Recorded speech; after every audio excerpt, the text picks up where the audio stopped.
Mga kababayan, mayroong kainan dito sa may batasan.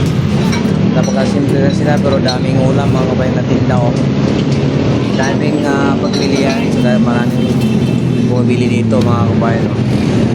Meron silang dinakdakan, mayroong minodo, pork steak, yun oh, napakasimple lang. Dito sa may ano to, sa Tigang Bayan mga kababayan. Sarap ng mga ulam dito, parang lutong bahay. Ayan pa oh, may mga gulay, may isda. O diba? Ang daming pagpilian dito. Karinderyang simple lang. Kaya meron din silang bulalo, yan oh, palugaw, meron silang pares, yan. May tinan sila sisig, kompleto dito. Saka mayroon din silang mga kabayan, no? Barbecue pa. Nalaki ng mga isda, mga pusit. Ayan, no?